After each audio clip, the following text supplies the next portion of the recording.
Alright, the Evertune bridge is an incredible invention. It is very useful how it keeps your guitar in tune, your rhythms, your riffs, all that. But I've noticed whenever I'm playing guitar for fun or even practicing, I typically don't pick up a guitar with an Evertune. So I've been thinking about why that is, and I wanted to share it with you, because if you clicked on this video, you're probably thinking about purchasing a guitar with an Evertune. So cutting to the chase, the one thing that prevents me from picking up a guitar like this all the time for all of my uses is the playing feel, how the strings feel connected to this bridge. You'll notice it when you're doing bends, but you can even notice it if you're plucking too. Before I go any further, I have to say I'm not sponsored by Solar Guitars or Evertune or any of the brands shown or mentioned in this video. And this is also not a review of this guitar or Solar Guitars or anything like that.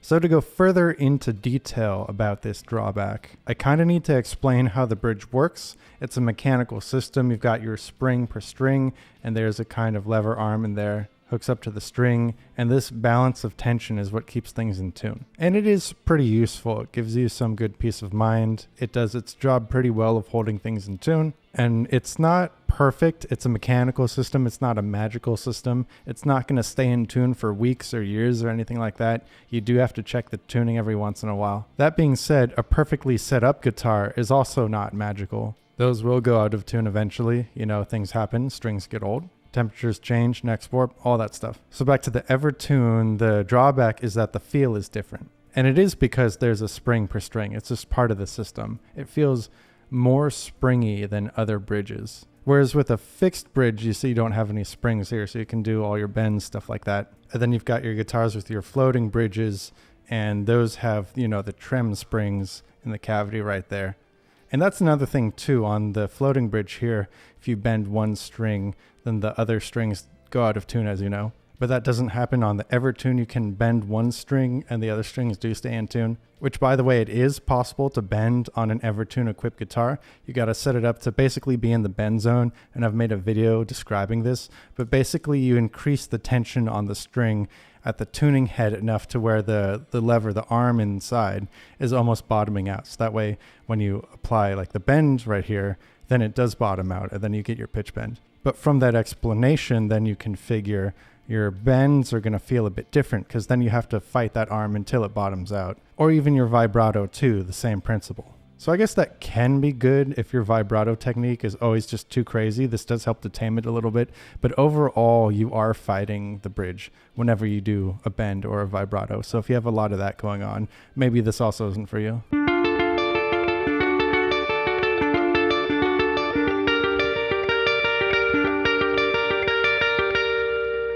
And so that's why whenever I'm playing just for fun or practicing, I usually don't pick this up. Because when I'm doing those two things, it doesn't really matter too much how in tune I am. And then I can experiment with vibrato and bends and stuff more easily, more freely. Not to say it's impossible on this, of course. It's not horrible, but it does add up over the hours.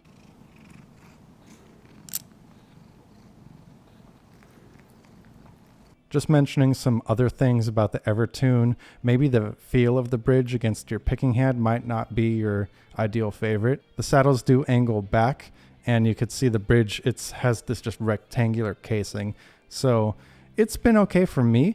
It doesn't contact my picking hand really ever, but everyone's playing styles are different, everyone's hands are different, so maybe that'll be a factor for you. I've also noticed the sustain is a bit less than all other bridge types in my experience so far. And it's one of those phenomenons where once I noticed that the first time, then I would unconsciously or maybe consciously be holding out notes and then hitting that sustain limit more. But truth be told, I almost never run into that limitation unless there's just multiple bars of whole notes after whole notes after whole notes. As I mentioned before, the Evertune does need to be tuned every now and then. It's not a magical system. I find every few days it's good to check. Whenever I am recording, I get more paranoid. I check every maybe 20 minutes or so, maybe every hour. The difference being with other bridge types, I'm checking every 5 minutes about. And that does kind of get annoying over time. It is worth it to stay in tune, and usually I am still in tune, but every once in a while, you know, you check your tuning and you're like, there we go, that would have been a disaster. So it is nice to have peace of mind like this. And besides, just because you have this mechanical system here, it doesn't mean the neck isn't made of wood. You know,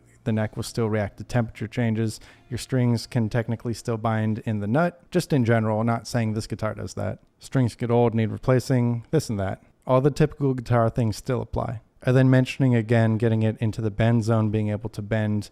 I do notice a few things there. You do got to kind of tune it back up to that. It kind of all goes a little flat over time. I guess it's loosening up a little bit or unwinding, however it works. And also when you're in that middle zone where it's supposed to hold everything at a constant pitch, where bends aren't possible. When you're going through it, like when you're tightening the tuning heads here, it does get just a little bit sharper the closer you get to that bend zone. Until you finally hit it, and then the pitch starts increasing as normal. Again, that's when that internal arm bottoms out for the string.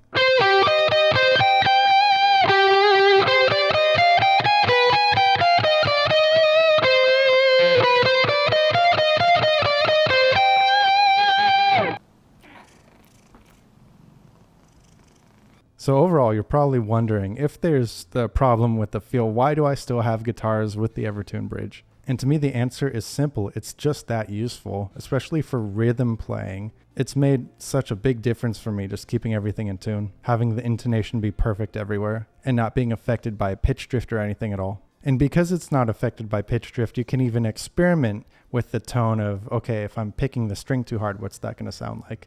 You don't have to worry about it going out of tune.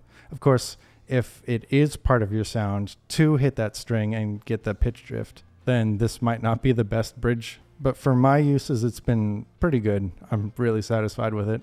Now, if I was just going to have one guitar, would I have this bridge on that guitar?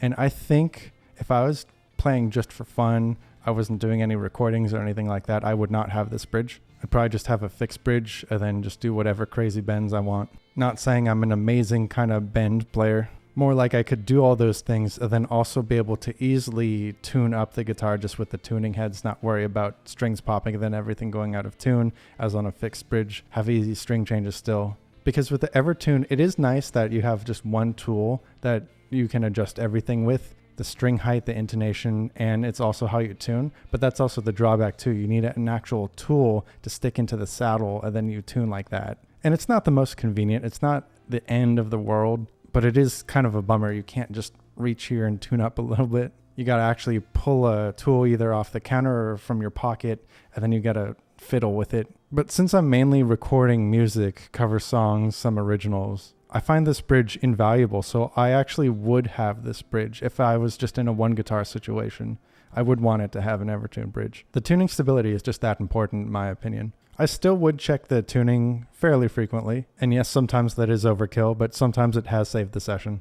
But having to not tune as often is really helpful. If anything, it lets you stay in the flow because I'm not just sitting around recording music all day. You know, there's other responsibilities, there's the day job. Sometimes you really only have 20 minutes to sit down and try to record something. And so in that case, the playing feel not being my favorite, I could get over that. A lot of my guitars are stable tuning-wise, but whenever I've used a guitar that isn't that stable, even if it sounds amazing and it's the perfect guitar for what I'm trying to do, if it's just falling out of tune all the time, that's just been so annoying. I remember when I was recording my cover of Gravity Beetle some years ago, that was like pandemic times, I didn't quite have my RG655 set up that well. It's this guy right here. I was using it to record, the rhythms especially, and I was using it because I'd put these aftermaths in here, these bare knuckle pickup aftermaths, and they sounded amazing. I was still using a real amp at the time.